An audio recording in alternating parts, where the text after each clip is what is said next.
Good morning everyone. आज हम लोग क्लास 10 का ये जो केमिस्ट्री का वीवीआई क्वेश्चन है वो आज आप लोगों के सामने में लेके आए हैं। और आज जो हम लोग इस वीडियो में पढ़ने जा रहे हैं वो जो आप लोगों का 16 फरवरी से एग्जाम होने वाला है उसमें ये बार बार क्वेश्चन पूछा जा रहा है, पूछने वाला है। तो ये क्वेश्चन को आज इस तरह हम पढ़ाएंगे कि ताकि आप लोगों को वीडियो देखते देखते याद हो जाएगा। तो आइए हम लोग देखते हैं ये क्वेश्चन को। ये जो क्लास 10 का केमिस्ट्री का क्वेश्चन वीवीआई क्वेश्चन है। तो पहले क्वेश्चन देखते हैं। हम लोग का पहला क्वेश्चन है कि भूमिगत जल के किन्हीं दो लाभों का उल्लेख करें। भूमिगत जल जो हमारे जो जमीन के अंदर है उसको बोलते हैं भूमिगत जल। उसका बोले दो उपयोग बताएं।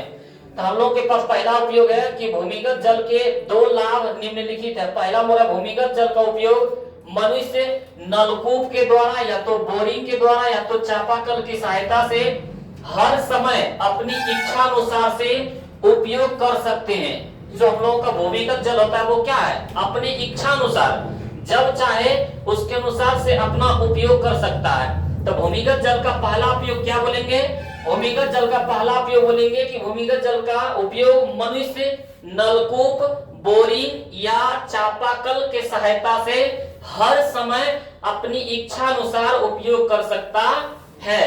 पहला में हम लोग क्या बोलेंगे, आप लोग बोलिए कि भूमिगत जल का उपयोग मनुष्य नलकूप, जलकूप या तो बोरिंग या तो चापाकल के द्वारा क्या कर सकता है, हमेशा अपनी इच्छा के अनुसार क्या कर सकता है, उपयोग में ला सकता है या तो उपयोग कर सकता है। उसके बाद दूसरा बोलेंगे भूमिगत जल का भंडार सीमित है। भूमिगत जल का भंडार क्या है, सीमित है। जो भूमि के अंदर का पानी वो क्या है, सीमित है। इसलिए हम लोगों को बोला जाता है कि जल को अनावश्यक बर्बादी ना करें, जल को अनावश्यक बर्बादी ना करें। तो वही बोल रहा है कि भूमिगत जल का भंडार सीमित है। साथ ही साथ यह जल संतुलन को बनाए रखने के साथ साथ जल सतह को भी बनाए रखता है। यहाँ पे होगा सतह, जल सतह को भी बनाए रखता है। बोल रहा है कि ये जो भूमिगत जल है वो हमारा क्या है, सीमित है। वो क्या हमारा सीमित है। और बोल रहा है कि यह साथ साथ जल संतुलन को बनाए रखने के साथ साथ जल संतुलन, ताकि कहीं पे कमी ना हो, उसके संतुलन को बनाए रखने के साथ साथ वो जल सतह को भी क्या करता है, मतलब संतुलन बनाए रखता है। तो हम लोग क्या बोल सकते हैं कि भूमिगत जल का दो उपयोग, भूमिगत जल का दो उपयोग। तो बोल देगा भूमिगत जल का दो उपयोग बता दे, तो हम लोग क्या बोलेंगे, भूमिगत जल का दो उपयोग निम्नलिखित है। भूमिगत जल का दो उपयोग निम्नलिखित है। पहला हम लोग बोलेंगे कि भूमिगत जल का उपयोग मनुष्य, भूमिगत जल का उपयोग मनुष्य क्या है, नलकूप, बोरिंग या चापाकल की सहायता से, नलकूप, बोरिंग या चापाकल की सहायता से अपनी इच्छा अनुसार क्या करे, अपनी इच्छा अनुसार, चापाकल है, जब हमारा मन करे उससे पानी निकाल सकते हैं। अपनी इच्छा अनुसार क्या कर सके, इसका उपयोग कर सकते हैं। और दूसरा में हम लोग बोलेंगे, ये एक नंबर हो गया, ये हमारा दूसरा हो गया, भूमिगत जल का भंडार असीमित है। क्या है, सीमित हम बोल रहे थे, यहाँ पे क्या होना चाहिए, असीमित है। हम लोग को गलती बोला गया, असीमित होना चाहिए। क्या है, असीमित, बहुत है। क्योंकि 100% में जल कितना प्रतिशत है, 71%। कितना प्रतिशत है, यानी लगभग 3% भाग क्या है, पानी है। शुरू में क्वेश्चन में गलती बोला गया, यहाँ पे क्या होना चाहिए, असीमित है। साथ ही साथ यह जल संतुलन को भी बनाए रखने के साथ साथ क्या करता है, जल सतह को भी क्या करता है, बनाए रखता है। तो आप लोग ये क्वेश्चन को जवाब दे दीजिएगा और याद भी कर लीजिएगा। यदि याद हो गया तब तो ठीक है, लेकिन एक दो बार क्या है, रिवीजन भी कर लीजिएगा। देखते हैं फिर दूसरा क्वेश्चन, प्लास्टर ऑफ पेरिस। क्या हम लोग के पास है क्वेश्चन, बोला जा रहा है कि प्लास्टर ऑफ पेरिस का आणविक सूत्र लिखे और इसका उपयोग लिखे। तो प्लास्टर ऑफ पेरिस का क्या होता है, प्लास्टर ऑफ पेरिस का सूत्र क्या होता है, CaSO4 × 5H2O, यही होता है ना। तो उसको लिख देना है हम लोग को, CaSO4 × 5H2O।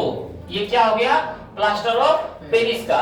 उसके बाद इसका बोल रहा है फिर क्या, यहाँ पे बोल रहा है प्लास्टर ऑफ पेरिस का आणविक सूत्र, ये लिख देना है।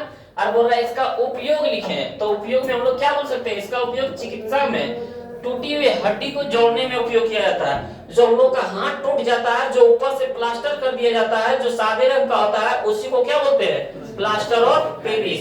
तो प्लास्टर ऑफ पेरिस का उपयोग कहाँ करते हैं, तब टूटी हुई हड्डी को जोड़ने में इसका उपयोग किया जाता है, या तो प्रयोगशाला में अभिकर्मक के रूप में, या तो जो उपकरण होता है हम लोगों का प्रयोगशाला में जो व्हीकल होता है इस तरह का, उसमें जो छिद्र हो जाता है उस छिद्र को क्या करता है, बंद करने में इसका उपयोग किया जाता है। तो यहाँ पे हम लोगों के पास बोला जा रहा था प्लास्टर ऑफ पेरिस का आणविक सूत्र लिखे और इसका उपयोग लिखे, तो हम लोग क्या बोलेंगे, प्लास्टर ऑफ पेरिस का आणविक सूत्र होता है CuSO4 CaSO4 2 और इसका उपयोग क्या है, तो चिकित्सा में या तो डॉक्टरों के द्वारा टूटी हड्डी को प्लास्टर करने में, टूटी हड्डी को क्या करने में, प्लास्टर करने में।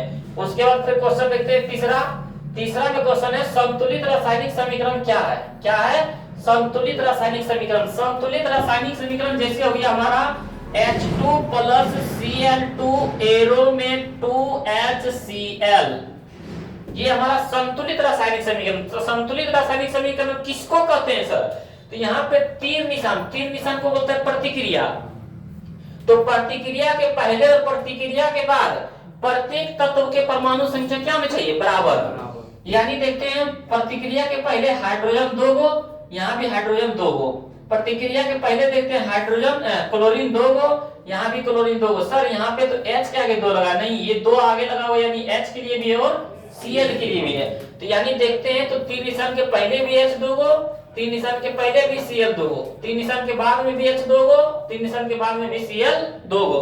यानी संतुलित रासायनिक समीकरण उसको कहेंगे जो प्रतिक्रिया के पहले और प्रतिक्रिया के बाद प्रत्येक तत्व के परमाणु संख्या क्या होनी चाहिए, बराबर होनी चाहिए। क्या होनी चाहिए, बराबर होनी चाहिए। तो वही यहाँ पे लिखा गया वैसी रासायनिक समीकरण जिसके बाएं तथा दाहिने तरफ तत्वों के परमाणु संख्या समान हो। बाएं और दाएं दोनों तरफ, बाएं और दाएं दोनों तरफ तत्वों के परमाणु संख्या क्या होना चाहिए, समान होना चाहिए, यानी बराबर होना चाहिए। उसे क्या कहते हैं, संतुलित रासायनिक समीकरण कहते हैं। तो आप लोग ये क्वेश्चन को बता सकते हैं संतुलित रासायनिक समीकरण किसे कहते हैं, तो वैसी रासायनिक अभिक्रिया जिसमें बाएं और दाएं तरफ के तत्वों की परमाणु संख्या, बाएं और दाएं के तत्वों की परमाणु संख्या क्या होनी चाहिए, बराबर होनी चाहिए या तो समान होनी चाहिए। उसको हम लोग क्या बोल सकते हैं, संतुलित रासायनिक समीकरण। या तो फिर हम दूसरा परिभाषा बोल सकते हैं कि जिस रासायनिक समीकरण में प्रतिक्रिया के पहले और प्रतिक्रिया के बाद, इस समीकरण कहलाता है, ये टोटल क्या कहलाता है, समीकरण।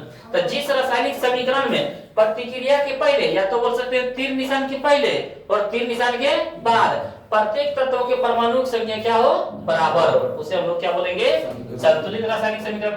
अब उदाहरण बोलेगा कि ये उदाहरण दे सकते हैं H2 plus Cl2 arrow 2HCl, या तो फिर बोल सकते हैं हम लोग C plus O2 arrow CO2, ये भी हम लोग बोल सकते हैं। ये हमारा क्या है, संतुलित रासायनिक समीकरण है।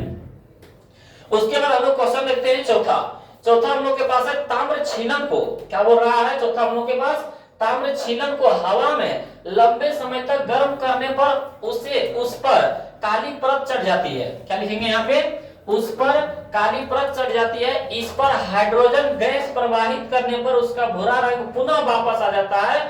यह कौन सी अभिक्रिया होती है, अभिक्रिया के नाम एवं समीकरण लिखे।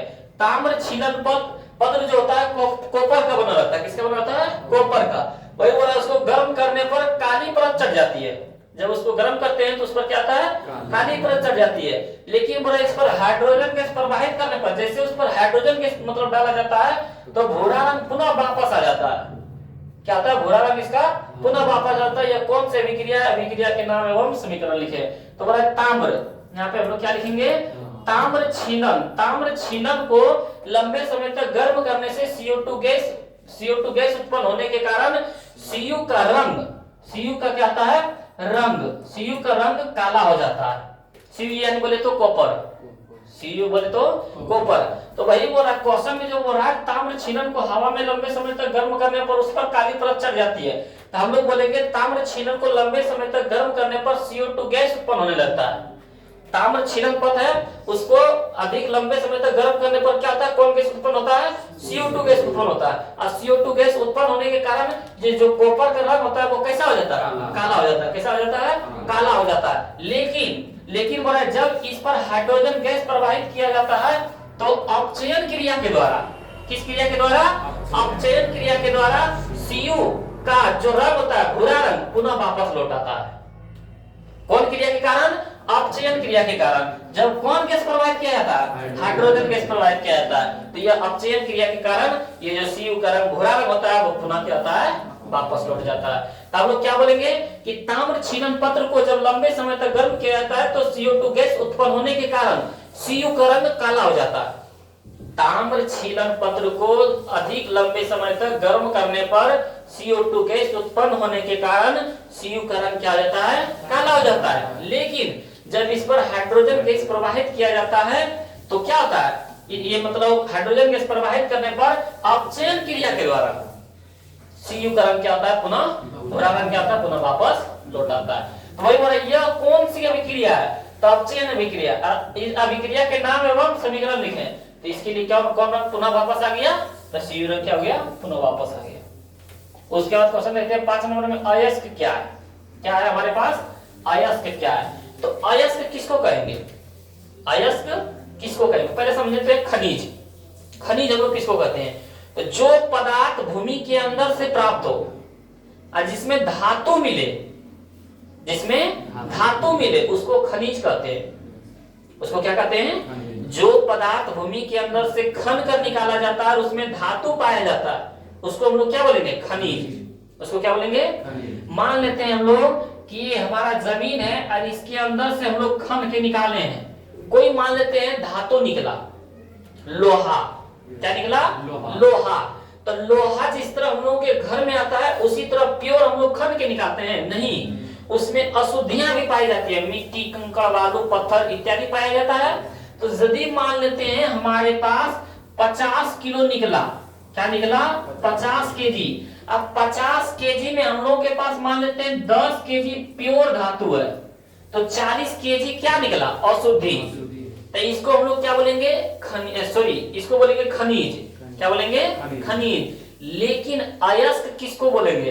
यदि कहीं से मिट्टी को खन कर निकाले और उसमें से 50 केजी निकले टोटल, अशुद्धि भी सब मिला के, अशुद्धि भी सब, लेकिन 40 किलो उसमें धातु पाया जाए और 10 केजी अशुद्धि पाया जाए। कितना पाया जाए? 10 केजी अशुद्धि। इसमें हमारा क्या है? खनिज ज्यादा है और इसमें खनिज क्या था? कम था, क्योंकि इसमें 50 केजी टोटल निकला तो उसमें शुद्ध धातु कितना? 10 केजी। 40 किलो हम लोग का अशुद्धि निकल गया, यानी उसमें शुद्ध करने में ज्यादा टाइम भी लगा, ज्यादा पैसा भी खर्चा हुआ, लेकिन मुनाफा हमको क्या? फायदा कम हुआ। लेकिन अयस्क हम उसको बोलेंगे कि जो अशुद्धि निकाले जिसमें प्रचुर मात्रा में धातु पाया जाए, अधिक मात्रा में पाया जाए और आसानी से भी शुद्ध धातु प्राप्त कर ले। 10 केजी हमारे पास अशुद्धियां है, इसको तुरंत हम लोग क्या? आसानी से शुद्ध धातु प्राप्त कर लेंगे। इसको हम लोग बोलेंगे अयस्क। इसको हम लोग क्या बोलेंगे? अयस्क। और पूछेगा सभी अयस्क खनिज कहलाता है, लेकिन सभी खनिज अयस्क नहीं कहलाता। हम इसको भी खनिज बोल सकते हैं, लेकिन इसको हम खनिज बोल सकते हैं? नहीं, क्योंकि इसमें कम धातु प्राप्त हुआ। हम लोग बोल सकते हैं यहां से कि सभी अयस्क खनिज कहलाता है। सभी अयस्क खनिज कहलाता है, लेकिन सभी खनिज अयस्क नहीं कहलाता। अयस्क किसमें कहलाता है? जिसमें प्रचुर मात्रा में धातु पाया जाए, ज्यादा से धातु पाया जाए और आसानी से कम खर्च में शुद्ध धातु प्राप्त हो जाए, ज्यादा फायदा हो जाए, उसी को हम लोग क्या बोलेंगे? अयस्क। तो चलिए यहाँ क्वेश्चन हम लोग समझते हैं। हमारे पास क्वेश्चन है अयस्क क्या है? पृथ्वी के अंदर पाए जाने वाले वैसे पदार्थ है जिसमें धातु की प्रचुर मात्रा पाई जाती है तथा जिसे सस्ते दर पर आसानी से प्राप्त किया जा सके, उसे क्या कहते हैं? अयस्क कहते हैं। आसानी से तथा कम खर्च में प्राप्त कर ले उसे क्या कहते हैं? अयस्क कहते हैं। फिर बोला एल्युमिनियम का अयस्क क्या कहलाता है? बॉक्साइट। ऑब्जेक्टिव में पूछ देता है एल्युमिनियम का अयस्क क्या है? बॉक्साइट। और लोहा का अयस्क क्या है? हेमेटाइट। ये बात याद रखना है। तो अयस्क आप लोगों को याद आ गया होगा, अच्छी तरह से समझ गए होंगे। तो हम लोग देखते हैं क्वेश्चन नंबर 6 क्या है? बोला पीतल एवं तांबे के बर्तनों में दही एवं खट्टे पदार्थ को क्यों नहीं रखना चाहिए? आप लोग याद कर लीजिएगा और ऐसा गलती नहीं कीजिएगा कि पीतल एवं तांबे के बर्तनों में दही एवं खट्टे पदार्थ को रख देना। नहीं, क्यों? क्योंकि अम्ल जो होता है खट्टा होता है। अम्ल स्वाद में कैसा होता है? खट्टा। और जो दही होता है वो भी स्वाद में कैसा होता है? खट्टा। तो यदि हम लोग खट्टे चीजों को, खट्टे पदार्थों को पीतल एवं तांबे के बर्तनों में रख देते हैं, तो जो पीतल तांबे का बर्तन है वो खट्टे पदार्थ में अम्ल पाया जाता है, वो अम्ल से अभिक्रिया करके वो चीज को, वो वस्तु को, वो पदार्थ को जहरीला बना देता है। क्या बना देता है? जहरीला बना देता है, जिनके कारण जो व्यक्ति उसको भोजन ग्रहण करेगा उसके या तो शरीर को या तो उसके मन को या तो तबियत को खराब कर डालेगा, यहाँ तक कि कभी कभी मृत्यु भी हो जाता है। इसी कारण पीतल एवं तांबे के बर्तनों में खट्टे एवं दही पदार्थ को नहीं रखना चाहिए। तो हम लोग क्या बोलेंगे कि पीतल एवं तांबे के बर्तनों में दही एवं खट्टे पदार्थ नहीं रखना चाहिए, क्योंकि दही में अम्ल पाया जाता है, खट्टे पदार्थ में अम्ल पाया जाता है, जो पीतल एवं तांबे के बर्तनों से अभिक्रिया करके क्या बना देता है? जहरीला पदार्थ बना देता है, जो मनुष्य को क्या करता है? तबियत खराब कर देता है या तो जान भी ले सकता है। आइए हम लोग देखते हैं क्वेश्चन को। बोल रहा हम लोग के पास कि पीतल एवं तांबे के बर्तनों में दही एवं खट्टे पदार्थों को क्यों नहीं रखना चाहिए। हम लोग बोले कि पीतल एवं तांबे के बर्तनों में खट्टे पदार्थों का इस्तेमाल नहीं करना चाहिए, क्योंकि खट्टे पदार्थ में अम्ल की मात्रा पाई जाती है। किसकी मात्रा पाई जाती है? अम्ल की मात्रा पाई जाती है, जो तांबे एवं पीतल के बर्तनों से अभिक्रिया करके जहरीला पदार्थ का निर्माण करती है। यहाँ से आप जोड़ भी सकते हैं कि इससे मनुष्यों की तबियत भी खराब हो जाता है, यहाँ तक कि कभी कभी मृत्यु भी हो सकता है। यहाँ से एक क्वेश्चन हम लोग एक और क्वेश्चन पढ़ सकते हैं कि अम्ल स्वाद में कैसा होता है? खट्टा होता है। अम्ल स्वाद में कैसा होता है? खट्टा होता है। उसका पीएच मान कितना होता है? 7 से कम। उसका पीएच मान 7 से क्या होता है? कम होता है। तो आगे चल के ये भी क्वेश्चन आएगा कि अम्ल के प्रमुख विशेषता का वर्णन करें, तो वो भी आगे क्वेश्चन दिया हुआ है, उस भी क्वेश्चन में क्या है ये बात आने वाला है, तो याद रखिएगा। आगे बोल रहा हम लोग के पास सहसंयोजक बंधन क्या है, इसके 2 उदाहरण दे। सहसंयोजक बंधन बोले जब 2 तत्व का परमाणु आपस में इलेक्ट्रॉनों की साझेदारी करके बंधन का निर्माण करते हैं, तो उसे सहसंयोजक, साझा करके, क्या करके होता है ना। कभी कभी हमारे पास यदि हम लोग बचपन में स्कूल जाते थे पढ़ने के लिए, तो लंच लेके जाते थे, और लंच लेके जाते थे तो जो दोस्त हम लोग के साथ रहता था तो उसमें कुछ अलग खाना लेकर आता था। हम लोग जाते थे पढ़ने के लिए, तो हम लोग कुछ अलग खाना लेके जाते थे। दोनों खाने का मन कर रहा है तो क्या बोलते थे? ए दोस्त, तुम हमारा खाना खा लो, हम तुम्हारा खा लेते हैं। दोनों का क्या है? मन भी भर गया, संतुष्ट भी हो गए, और दोनों का खाना क्या साझा भी हो गया। तो उसी तरह जब 2 तत्व एक दूसरे से साझा करके बंधन बनाता है, उसे क्या कहते हैं? सहसंयोजक बंधन। जैसे हम लोग बोलते हैं NaCl। NaCl किसको बोलता है? नमक को। किसको बोलता है? नमक को। नमक पानी में घुल क्यों जाता है? हम लोग मिट्टी कंकड़ बालू मतलब घुलाते क्यों नहीं घुलता है? नमक इसलिए घुल जाता है क्योंकि सोडियम का परमाणु संख्या कितना? 11। कितना होता है? 11। क्लोरीन का कितना होता है? 17। 11 का इलेक्ट्रॉनिक विन्यास करें तो 2 8 1, इसका करें तो 2 8 7, ये होता है ना। तो ये क्या करता है कि दोनों अपना अपना अष्टक पूरा करने में लगाता है, यानी बाहरी कक्षा में 8 लाने की कोशिश करता है। तो यदि बाहरी कक्षा में 1 को उड़ा देगा तो बाहरी कक्षा में 8 बच जाएगा। यदि ई जो है 1 को ग्रहण कर लेगा तो 7 है, 1 ग्रहण कर लेगा कितना हो जाएगा? 8। तो ये 1 को त्याग कर रहा है और ये 1 लेना चाह रहा है ना। तो ये एक इलेक्ट्रॉन को क्या करेगा? साझा कर लेगा। बोलेगा ए भाई तुम हमारा 1 इलेक्ट्रॉन ले लो तो हमारा 8 बच जाएगा। ये बोलेगा ए भाई हमको 1 इलेक्ट्रॉन दे दो तो लास्ट में हमरो 8 बच जाएगा, यानी दोनों पूरा हो जाएंगे। दोनों क्या हो जाएंगे? पूरा हो जाएंगे। तो यही करता है ये Na और Cl। ये हमारे पास कितना है? 1 इलेक्ट्रॉन है। इसके पास कितना इलेक्ट्रॉन है? 1 इलेक्ट्रॉन। और इसके पास लास्ट में क्या इलेक्ट्रॉन है? 7 गो। तो 2 गो, 2 4 गो, 2 6 गो, और ये वो बीचा में देता है, ये वो क्या कर लेता है? साझा कर लेता है। ये क्या कर लेता है? साझा कर लेता है। तो ये हो गया इधर और ये हो गया इसका इधर, समझा। तो ये क्या करता है? 1 इलेक्ट्रॉन को साझा करके दोनों क्या आता है? पूर्ण बन जाता है। दोनों क्या आता है? पूर्ण बन जाता है। तो Na 1 इलेक्ट्रॉन को दे रहा है तो Na प्लस, और Cl 1 इलेक्ट्रॉन को ले रहा है तो Cl माइनस। तो 1 इलेक्ट्रॉन को क्या किया? साझा करके अपना पूर्ण अष्टक बना लिया। तो वही यहाँ क्वेश्चन है सहसंयोजक बंधन क्या? इसके 2 उदाहरण। तो जब 2 तत्व के परमाणु आपस में इलेक्ट्रॉनों की साझेदारी करके, आपस में 1 इलेक्ट्रॉन को साझेदारी किया, साझेदारी करके बंधन का निर्माण करता है, उसे क्या कहते हैं? सहसंयोजक। तो जब दो तत्व, क्या बोलेंगे हम लोग? जब 2 तत्व के परमाणु आपस में इलेक्ट्रॉनों को क्या करके? साझा करके एक बंधन बनाता है, उसे क्या कहते हैं? सहसंयोजक बंधन कहते हैं। अब इसका कौन कौन उदाहरण है? एगो Cl2 हो गया, एगो NaCl हो गया। समझ में आया? अगला क्वेश्चन देखते हैं हम लोग। अम्ल के विलयन को तनु करने पर हाइड्रोनियम आयन H3O+ का साधारण कैसे परिवर्तित होता है? तो बोला अम्ल के विलयन को तनु करने के लिए, अम्ल का विलयन है उसको तनु करने के लिए क्या करना पड़ता है? तो बोल रहे अम्ल के विलयन को तनु करने के लिए हाइड्रोनियम आयन जल से प्रभावित होता है। क्या होता है? जल से प्रभावित होता है, जिसके परिणाम स्वरूप विलयन की सांद्रता पहले की अपेक्षा क्या हो जाती है? कम हो जाती है।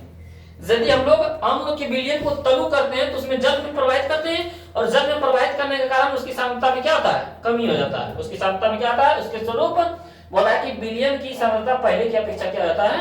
कम हो जाता है। पहले की अपेक्षा क्या हो जाता है? कम हो जाता है। तो ये क्वेश्चन क्या है, आप लोग अच्छी तरह से समझ गए होंगे कि यदि अम्ल के विलयन को तनु करने पर उसमें क्या रहता है? हाइड्रोनियम आयन जल से प्रभावित रहता है। क्या रहता है? जल से प्रभावित होता है, जिसके परिणाम स्वरूप क्या होता है? विलयन की जो सांद्रता होता है, विलयन की जो सांद्रता होता है पहले की अपेक्षा क्या हो जाती है? कम हो जाती है, क्योंकि इसमें विलयन प्रभावित, जल प्रभावित होता है। जल प्रभावित होने के कारण उसकी सांद्रता क्या होता है? कम हो जाता है। उसके बाद देखते हैं आधुनिक आवर्त सारणी में तत्वों को किस आधार पर सजाया गया? दो आधार पर सजाया गया था। एक पहले जो था मेंडलीव के आधार पर, जो पहले आज हम लोग पढ़ते हैं ना हाइड्रोजन, हीलियम, मतलब कार्बन, ये सब पढ़ते हैं जो, तो पहले जो सजाया गया था परमाणु द्रव्यमान के आधार पर सजाया गया था। किसके आधार पर? परमाणु द्रव्यमान के आधार पर। लेकिन जो अभी आधुनिक आधार पर सजाया गया वो परमाणु संख्या के आधार पर सजाया गया। किसके आधार पर सजाया गया? ऑब्जेक्टिव में पूछ देता है मेंडलीव के आवर्त सारणी में किसके आधार पर सजाया गया था? परमाणु द्रव्यमान। आधुनिक आवर्त सारणी में किसके आधार पर सजाया गया? परमाणु संख्या के आधार पर। जो हम लोग पढ़ते हैं हाइड्रोजन का परमाणु संख्या 1, हीलियम का परमाणु संख्या 2, कार्बन का परमाणु संख्या 7, 6, इस तरह जो हम लोग पढ़ते हैं ये परमाणु संख्या के आधार पर सजाया गया। ठीक, तो वही यहाँ पे बोल रहा है आधुनिक आवर्त सारणी में तत्वों को किस आधार पर सजाया गया? तो हम लोग बोलेंगे आधुनिक आवर्त सारणी में तत्वों को उनके परमाणु संख्या के बढ़ते क्रम में सजाया गया। किसके क्रम में सजाया गया? परमाणु संख्या के आधार पर। और आवर्त सारणी किसी भी आवर्त में बाएं से दाएं जाने पर हम लोग बोलते हैं ये बाएं, सॉरी ये बाएं और ये दाएं, तो बाएं से दाएं जाने पर वही बोला बाएं से दाएं जाने पर तत्वों का धात्विक गुण किस प्रकार परिवर्तित होता है? तब बोल रहा है आवर्त सारणी के किसी भी आवर्त में बाएं से दाएं जाने पर तत्वों के धात्विक गुण क्या आता है? घटता है। तत्वों के धात्विक गुण क्या आता है? घटता है। घटता है यानी हम लोग का यदि लेफ्ट हैंड साइड से राइट हैंड साइड आएगा तो उसके धात्विक गुण क्या होता है? घटता है। और अभी किस आधार पर सजाया गया है? परमाणु संख्या के आधार पर। तो ये भी आप समझ गए होंगे। उसके बाद देखते हैं क्वेश्चन नंबर 10, सूचक क्या है? एक सूचक के नाम लिखे। तब बोल रहा है वैसा रंजन जिनका अम्ल तथा भस्म के द्वारा रंग का परिवर्तन होता है। वैसा रंजक जो क्या होता है? या तो अम्ल के द्वारा या तो भस्म के द्वारा रंग का परिवर्तन कर दे। रंग का क्या कर दे? परिवर्तन कर दे। उसको हम लोग क्या बोलते हैं? सूचक बोलते हैं। क्या बोलते हैं? सूचक। बोल रहा है कि जैसे मेथिल ऑरेंज बोल देगा कि किन्हीं दो सूचक के नाम लिखें, तो हम लोग पहला में क्या बोलेंगे? Methyl orange. दूसरा में बोलेंगे फेनोल्फथैलीन। तीसरा में बोलेंगे हल्दी। चौथा में बोलेंगे लाल गोभी का पत्ता। पहला में बोलेंगे मेथिल ऑरेंज, दूसरा में बोलेंगे फेनोल्फथैलीन। क्या बोलेंगे? फेनोल्फथैलीन। तीसरा बोलेंगे हल्दी, चौथा बोलेंगे लाल गोभी का पत्ता। और किसके द्वारा? या तो अम्ल के द्वारा या तो क्षार के द्वारा। वैसा रंजक जिनका अम्ल तथा भस्म के द्वारा क्षार भस्म उसी बोलता है। क्या करता है? रंग का परिवर्तन होता है। क्या करता है? रंग का परिवर्तन करता है। उसे क्या कहते हैं? सूचक कहते हैं। उसके बाद फिर अगला क्वेश्चन है इसका, रासायनिक समीकरण को संतुलित करना क्यों आवश्यक है? रासायनिक समीकरण को संतुलित करना अभी आप लोग बताए थे H2 + Cl2 एरो में 2HCl, यही होता है ना? ये संतुलित है, इतना होता है हम लोग के पास। लेकिन इसको संतुलित करने के लिए तीर निशान के पहले परमाणु संख्या 2 है हाइड्रोजन का, इधर एक ही है, तो 2 को पूरा करने के लिए इसके आगे 2 लगाते हैं। कभी भी यहाँ नहीं लगा देना, यहाँ हमेशा शुरुएश होता है। हम लोग को लगाना होता है किसी के आगे, Cl भी 2 हो तो यहाँ भी देखिए Cl 2 हो गया। तो बोल रहा है कि समीकरण को संतुलित क्यों किया जाता है? तो बोलते हैं पदार्थ के अंशवरता के नियम के अनुसार, अंशवरता के नियम के अनुसार परमाणु संख्या न तो बढ़ सकता है न तो घट सकता है। तो वही बोल रहा है रासायनिक समीकरण को संतुलित करना आवश्यक इसलिए है क्योंकि समीकरण को संतुलित कर देने से तीर निशान के चिन्ह बाएं तथा दाएं दोनों तरफ परमाणुओं की संख्या क्या जाती है? समान हो जाती है। इसलिए करना जरूरी है ताकि तीर निशान से पहले और बाद वाला परमाणु की संख्या क्या होती है? समान हो जाती है और पदार्थ के अंशवरता के नियम का पालन करती है। किसका पालन करती है? पदार्थ के अंशवरता के नियम का पालन करती है। और बड़ा क्योंकि रासायनिक समीकरण में ना किसी पदार्थ का निर्माण होता है और ना ही नाश होता है। ना तो किसी पदार्थ का निर्माण हो सकता है, ना तो किसी पदार्थ का नाश होता है। इसी कारण रासायनिक समीकरण को संतुलित किया जाता है। तो हम लोग क्या बोलेंगे, हम लोग बोलेंगे कि जो क्वेश्चन है रासायनिक समीकरण को संतुलित करना क्यों आवश्यक है, तो हम लोग बोलेंगे रासायनिक समीकरण को संतुलित करना आवश्यक इसलिए है क्योंकि समीकरण को संतुलित करने से तीर निशान के बाएं तथा दाएं का परमाणु संख्या क्या हो जाए, समान हो जाती है। क्या हो जाती है, समान हो जाती है, जो पदार्थ के अंशवर्ता के नियम के अनुसार का पालन करती है, जो पदार्थ के अंशवर्ता के नियम का क्या करती है, पालन करती है। इसमें क्या पालन करती है, क्योंकि रासायनिक समीकरण में ना किसी पदार्थ का निर्माण होता है और ना ही किसी पदार्थ का नाश होता है। इसी कारण हम लोग समीकरण को क्या करते हैं, संतुलित कर देते हैं। उसके बाद फिर हम लोग अगला क्वेश्चन देखते हैं, रोटी और केक को फुलाने में बेकिंग पाउडर का उपयोग क्यों किया जाता है, बेकिंग पाउडर का उपयोग क्यों किया जाता है। तो बोल रहा है रोटी और केक को फुलाने में, रोटी और केक को फुलाने में बोल रहा है, ताकि बेकिंग पाउडर का इसलिए उपयोग करते हैं, हम लोग पकवान बनाते हैं जो छठ पर्व में होता है, तो या तो कोई हम लोग बनाते हैं तो जो छठ पर्व में चढ़ाते हैं पकवान, उसमें नहीं, खाने के उद्देश्य से जो बनाते हैं उसमें हम लोग क्या है, खाने वाला सोडा डालते हैं। बेकिंग सोडा किसको बोलता है, खाने वाला सोडा को। बेकिंग पाउडर किसको बोलता है, खाने वाला सोडा को। खाने वाला सोडा उसमें मिला देते हैं ताकि पकवान क्या खस्ता बने, मुलायम बने। वो इसीलिए बोल रहा है यहाँ पे कि रोटी और केक को फुलाने में बेकिंग पाउडर का उपयोग क्यों किया जाता है। तो यहाँ पे बोलेंगे रोटी और केक को फुलाने में बेकिंग पाउडर का उपयोग किया जाता है क्योंकि बेकिंग पाउडर खाने का सोडा तथा टार्टरिक अम्ल का मिश्रण है। बेकिंग पाउडर क्या है, खाने वाला सोडा, और उसमें क्या रहता है, टार्टरिक अम्ल का मिश्रण होता है। आप पावरोटी या केक बनाते समय जब इसे गीले आटा मिलाकर गर्म किया जाता है, जब हम लोग पावरोटी बनाते हैं या तो हम लोग रोटी बनाते हैं तो उसमें क्या करते हैं कि सानते समय जो रोटी को हम लोग क्या करते हैं, मिलाते हैं रोटी को, आटा को, उसी समय क्या करते हैं, उसमें मिला देते हैं क्या, बेकिंग पाउडर। वही बोला मिलाकर गर्म किया जाता है। इस अभिक्रिया के द्वारा मुक्त CO2 पावरोटी अथवा केक को मुलायम व स्पंजी बनाने में क्या करता है, सहायता करता है। ये जब हम लोग बेकिंग पाउडर को मिला देते हैं तब रोटी बनाते हैं, ये रोटी या तो पावरोटी को क्या करता है, मुलायम कर देता है, स्पंजी। केक देखना कि उसको दबाना फिर अपने उठ जाएगा, तो स्पंजी कर देता है कौन, ये बेकिंग पाउडर। तो इसीलिए हम लोग पावरोटी या तो रोटी बनाने में किसका उपयोग करते हैं, बेकिंग पाउडर का। तो यहाँ पे भाई हम लोग बोलेंगे कि रोटी और केक को फुलाने में बेकिंग पाउडर का उपयोग किया जाता है क्योंकि बेकिंग पाउडर खाने वाला सोडा और टार्टरिक अम्ल का मिश्रण है।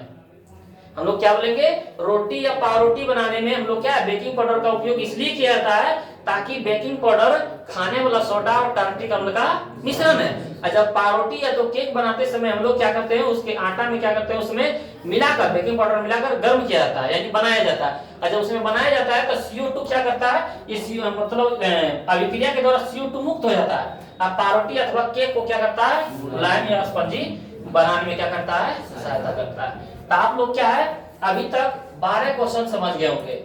अभी तक कितने क्वेश्चन समझे, 12 क्वेश्चन। इसमें जितना भी क्वेश्चन है सारा क्या है, VVI क्वेश्चन है। और आप लोग इसको क्या है, एकदम पढ़ लीजिए, याद कर लीजिए, क्या लगभग हम याद कराते भी जा रहे हैं।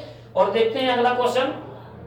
अगला क्वेश्चन है, क्या होता है जब CO2 गैस चूना जल में प्रवाहित किया जाता है।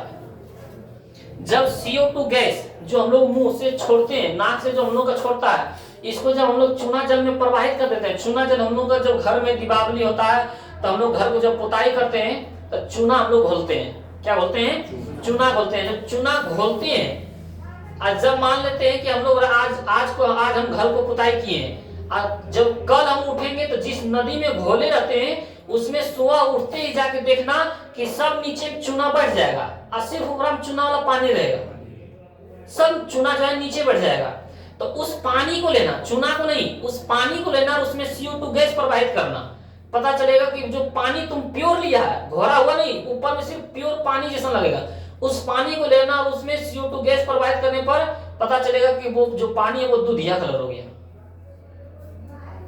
जब शांत छोड़ देना, या तो हम लोग घोल दिए चूना जल को, 1-2 घंटा 3 घंटा छोड़ देना तो पूरा चूना जल क्या है, नीचे बढ़ जाएगा, पानी क्या जाएगा ऊपर। जिस तरह हम लोग पानी पीते हैं उसी तरह प्योर पानी हो जाता है। और उस पानी को छान लेना, पानी को ले लेना और उसमें CO2 गैस प्रवाहित करना, तो वो पता चलेगा वो पानी क्या हो गया, दूधिया कलर के हो गया। किस कलर का हो गया, दूधिया कलर का।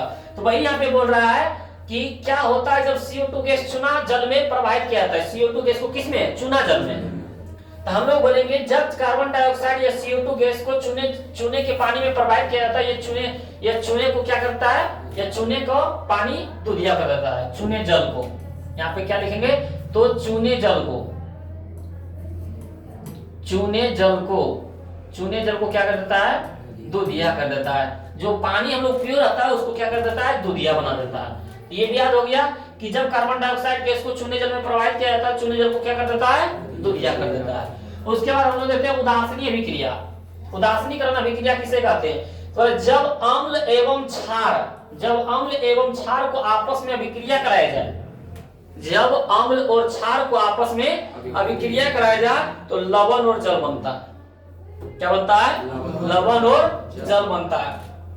तो वही बोल रहा है जब अम्ल एवं क्षार को आपस में अभिक्रिया कराते हैं, अम्ल का फॉर्मूला क्या होता है, HCl, अब प्लस में क्षार का क्या होता है, NaOH। क्या होता है, NaOH। ये दोनों का अभिक्रिया कराया जाए तो क्या बनता है, लवण, लवण बोले तो नमक NaCl, और जल बनता है यानी H2O बनता है। इसे ही क्या कहते हैं, उदासीनी अभिक्रिया कहते हैं, उदासीनीकरण अभिक्रिया कहते हैं। तो यहाँ से देख लेते हैं संतुलित है कि नहीं। H हमारे पास 3 निशान के पहले 1 हो, यहाँ पे क्या हुआ, 2 हो, इन्हें इसके आगे क्या लगा देंगे, 2। उसके बाद देखते हैं अब Cl, ये भी 2 हो गया, लेकिन यहाँ पे Cl एक ही हुआ है, इसके आगे क्या लगा देंगे, 2। समझ रहे हैं। अब देखते हैं यहाँ पे Na भी 2 हो गया, तो यहाँ भी 2 होना चाहिए, यहाँ भी 2, लेकिन नहीं, हम लोग के पास हुआ था पहले से। देखते हैं, फिर से लगा देंगे। लिखते हैं हम लोग पहले अम्ल, अम्ल का क्या होता है, HCl, प्लस में क्षार का क्या होता है, NaOH, NaOH, एरो में क्या बनता है, लवण और जल, यानी NaCl प्लस में H2O, H 2 है, 3 निशान के बाद यहाँ भी देखिए 1 और 1 2 है। उसके बाद देखते हैं हम लोग O 1 है, यहाँ भी O 1 है, Na1 उसके बाद Cl1 संतुलित है पहले से। ये क्या है, पहले से संतुलित करना जरूरी नहीं है। तो हम लोग क्या बोलेंगे, उदासीनीकरण अभिक्रिया, जब अम्ल को क्षार से अभिक्रिया कराते हैं, या तो अम्ल और क्षार को आपस में जब अभिक्रिया कराते हैं तो क्या बनता है, लवण और जल बनता है। जब अम्ल और क्षार को अभिक्रिया कराते हैं तो क्या बनता है, लवण और जल बनता है। इसी अभिक्रिया को क्या कहते हैं, उदासीनीकरण अभिक्रिया कहते हैं। इसी अभिक्रिया को क्या कहते हैं, उदासीनीकरण अभिक्रिया कहते हैं। ये आप समझ गए होंगे। अगला क्वेश्चन देखते हैं, तन्यता किसे कहते हैं। तन्यता यानी लोहा को, जितना भी लोहा है उसको हम लोग क्या बोलते हैं, तन्यता। तन्यता किसको बोलते हैं, जिसमें, जिसको पीटने के बाद लंबा हो, जिसको पीटने के बाद, ये हमारा क्या अधातु है, इसको पीटेंगे तो लंबा होगा नहीं, टूट जाएगा। तब तन्यता का गुण किसमें होता है, धातुओं में, और सबसे अधिक तन्यता किसमें होता है, तो सोना में। सोना को जितना पतला कर सकता है, उससे ज्यादा कोई भी धातु ऐसा नहीं है कि तो सबसे बोलते हैं सबसे ज्यादा तन्यता किसमें पाया जाता है, सोना में। तो तन्यता किसको बोलते हैं कि पीटने के बाद जो लंबा हो, तन्यता यानी लंबा होना। तो वही बोला यहाँ पे कि तन्यता धातु का वह गुण है, तन्यता धातु का वह गुण है जिसके कारण धातु को उसे धातु के पतले तार के रूप में परिवर्तित किया जाता है। क्या बोलेंगे, तन्यता धातु का वह गुण है जिसके कारण धातु को क्या करते हैं, उसे धातु के पतले तार के रूप में परिवर्तित करते हैं। मान लेते हैं लोग धातु है उसको पतला करना है, तो पतले तार के रूप में जो बन जाए उसी को हम लोग क्या बोलते हैं, तन्यता कहते हैं। और बोल रहा है सबसे अधिक तन्यता किसमें पाया जाता है, सोना में। किसमें पाया जाता है, सोना में। तो हम लोग क्या बोलेंगे, तन्यता धातु का वह गुण है, तन्यता धातु का वह गुण है जिसके कारण धातु को, उसके धातु को पतले तार के रूप में परिवर्तित किया जा सके, उसे हम लोग क्या बोलते हैं, तन्यता कहते हैं। उसको हम लोग क्या कहते हैं, तन्यता। सबसे ज्यादा तन्यता गुण किसमें पाया जाता है, सोना में पाया जाता है। उसके बाद फिर हम लोग यहाँ से देखते हैं, एथिल अल्कोहल का संरचना सूत्र लिखे। किसका संरचना, एथिल अल्कोहल का। तो एथिल अल्कोहल का संरचना सूत्र देखते हैं यहाँ पे। एथिल अल्कोहल मीथेन इथेन, क्या आता है हमारे पास, मीथेन और इथेन। तो इथेन क्या नंबर में, 2 नंबर में, तो C2H5, और अल्कोहल का बोले तो OH।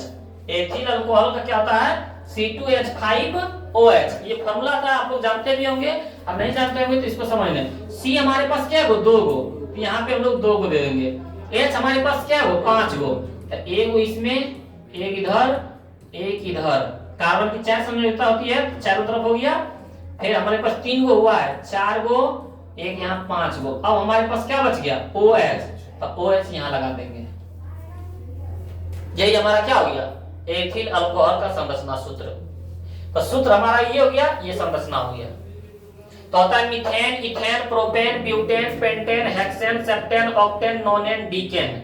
जे नंबर में उतना, और उसका क्या कर देंगे, यदि हम लोग का कोई क्रियाशील धातु लगा है, ये सब क्या है, सब क्रियाशील धातु है। Alcohol, knoll, amine, ether, ketone, ये सब क्या है, हमारा अभिक्रियाशील समूह है। तो इसमें जो जुटा रहे तो दुगना करके एक जोड़ देना है, यानी ethane, methane, ethane, ethane 2 number में तो 2, और 2 के दुगना 4 में से एक जोड़ दिए तो 5। ये हो गया हमारा। तो इस तरह का ये हो गया हमारा कितना नंबर का आंसर, 17 नंबर का क्या हो गया, ये सॉरी 16 नंबर का। ये कितना नंबर का है, 16। 17 नंबर का बोल रहे हैं ब्यूटेनॉन। क्या बोल रहा है, ब्यूटेनॉन, जिसका फॉर्मूला क्या होता है, C4H8O। और एथेनोइक, जिसका होता है CH3COOH, अम्ल का संरचना सूत्र। तो हम पहले ब्यूटेनॉन को बना देते हैं। किसका बनाते हैं, ब्यूटेनॉन का। यहाँ पे देखते हैं हम लोग का ब्यूटेनॉन।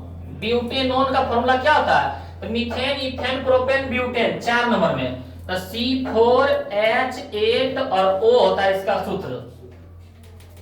उसके बाद हम लोग C क्या हुआ, 4 गो, तो 1 2 3 4। हम लोग O को कहीं पे क्या लगा देते हैं, डबल बंधन।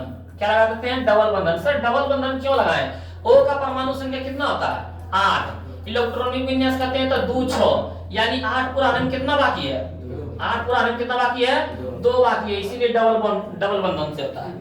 समझा। सर कार्बन, तो कार्बन का परमाणु संख्या 6, इलेक्ट्रॉनिक विन्यास के लिए तो 2 4, 8 पूरा आने में कितना बाकी है, 4। कितना बाकी है, 4। तो इसीलिए 4 बंधन बनाते हैं। कितना बंधन बनाते हैं, 4। तो जैसे हमारा C 4 गो था, 4 को दे दिए, H क्या हुआ, 8 गो, यानी 1 2 1 3, और ये देखिए इधर से साझा कर ले, ये कार्बन 4 को हुआ। फिर यहाँ देखते हैं 1 और ये 2, एक इधर 4 को बनाया हुआ है। इसमें देखते हैं 1 और 2 बंधन, 3 और 1, 4 को हुआ है ना। तो हमारे पास हाइड्रोजन 8 को था, गिन लेते हैं 1 2 3 4 5, इसमें लगा देते हैं 6, इसमें लगा देते हैं 7, इसमें लगा देते हैं 8। सब देखिए पूरा हो गया। सर हाइड्रोजन, तो हाइड्रोजन का परमाणु संख्या एक ही होता है। हाइड्रोजन का परमाणु संख्या कितना होता है, 1। और जितने भी परमाणु संख्या है हाइड्रोजन और हीलियम छोड़ के सब 8 में पूरा होता है। कितने पूरा आता है, लेकिन ये हाइड्रोजन के लिए 2 ही में पूरा हो जाता है। कितना पूरा हो जाता है, 2 ही में। तो 1 है, 2 को पूरा करने के लिए कितना बाकी है, 1। इसीलिए देखते हैं हाइड्रोजन एक एकल बंधन के साथ जुड़ा है। हाइड्रोजन कितना है, एकल बंधन के साथ जुड़ा है। ऑक्सीजन के पास 2 को कमी था, तो 2 के साथ जुटा हुआ है। समझ रहे हैं। आप देखें सब परिपूर्ण है। कार्बन के लिए 4 गो, कार्बन के लिए 4 गो, कार्बन के लिए 2 बंधन, एक त्रिबंधन, 4 हो गया। हाइड्रोजन भी सब जगह क्या है, तो ये हमारा किसका हो गया, ब्यूटेनॉन का।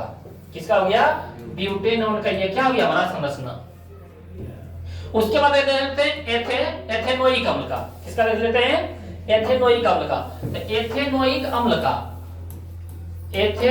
अम्ल का क्या देखते हैं, एथेनोइक का फॉर्मूला हो जाता है CH3COOH।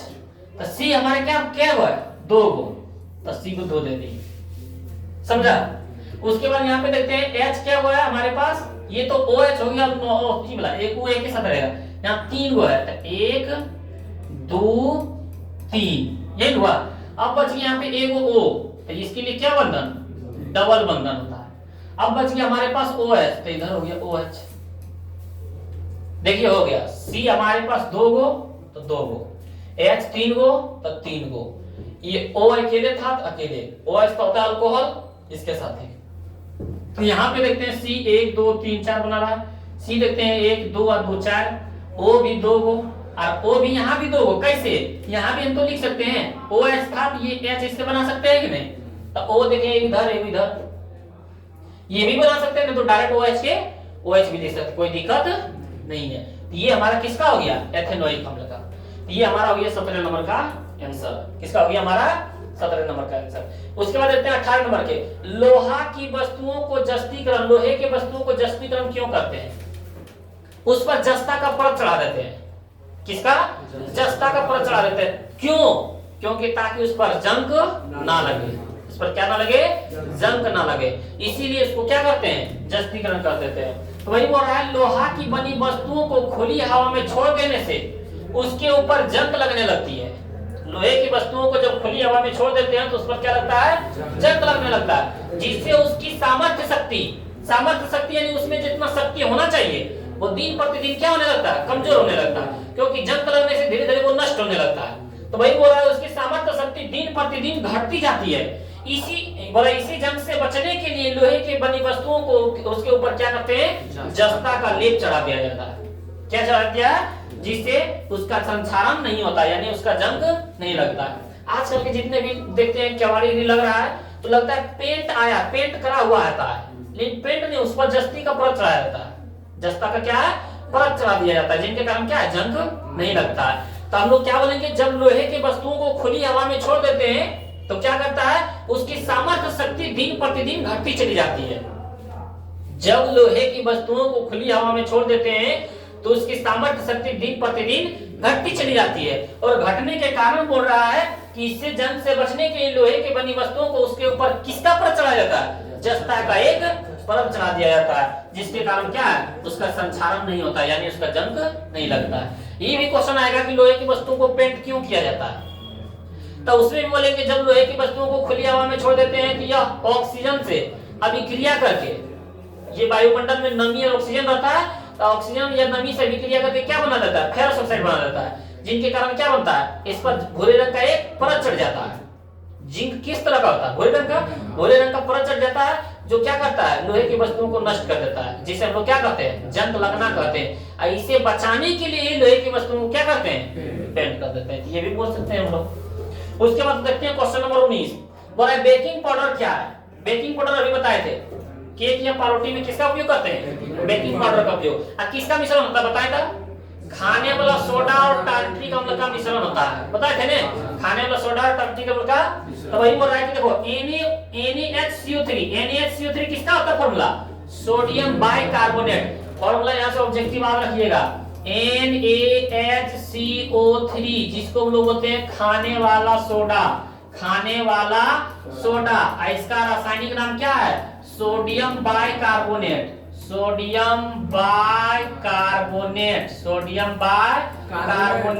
और धोने वाला सोडा, ये H के ऊपर सिर्फ 2 हो जाता है, Na2CO3, ये होता है धोने वाला सोडा।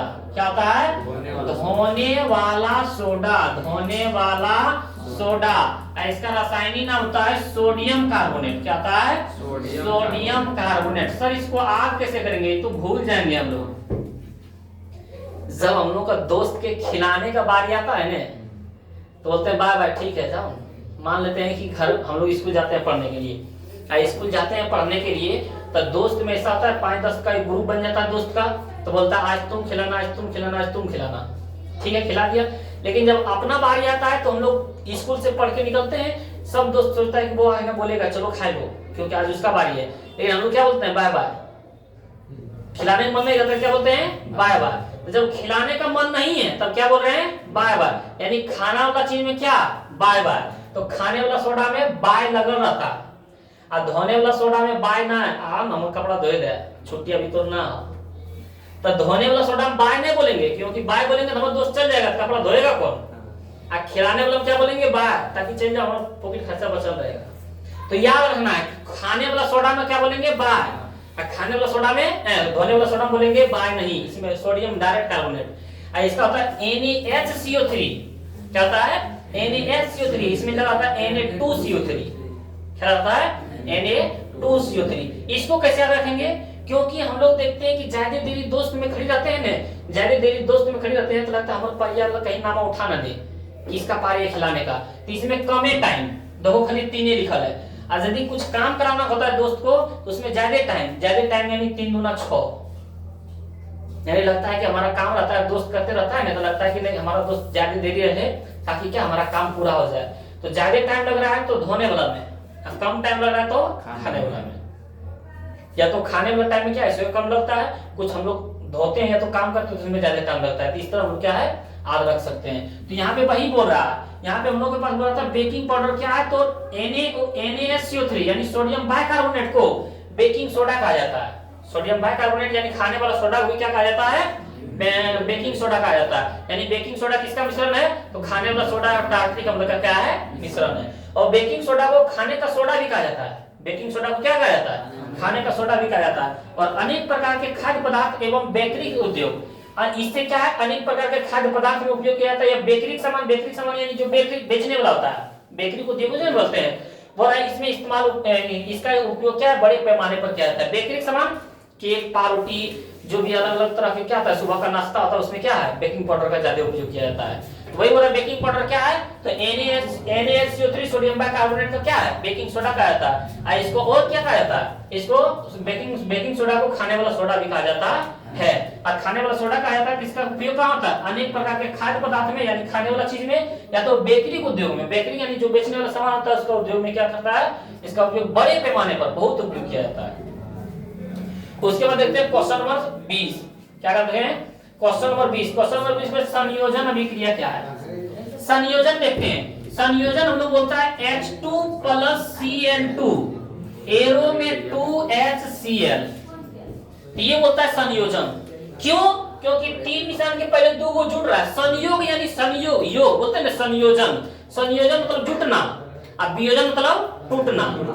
तो संयोजन अभिक्रिया, तो एक परिभाषा हम बोलते हैं, ये जो लिखा हुआ दूसरा है, लेकिन हम जो परिभाषा बोलते हैं बोला है कि जब हम लोग संयोजन अभिक्रिया बोलेंगे जब 2 या 2 से अधिक पदार्थ आपस में जुटकर नए पदार्थ का निर्माण करता है। संयोजन में क्या बोलेंगे, जुटता है, अब वियोजन में क्या बोलेंगे, टूटता है।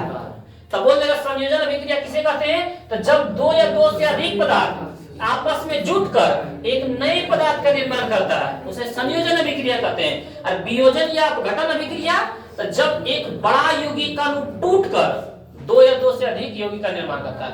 इसमें पहले 2 या 2 से अधिक जुट रहा है, तब एक बना रहा है, और उसमें जब एक बड़े यौगिक का अणु टूटकर 2 या 2 से अधिक यौगिक का निर्माण करता है। तो यहाँ पे हम लोग परिभाषा देखते हैं, वैसी रासायनिक अभिक्रिया जिसमें 2 या 2 से अधिक तत्व या यौगिक मिलकर नए प्रकार के यौगिक का निर्माण करता है, उसे क्या कहते हैं, संयोजन अभिक्रिया।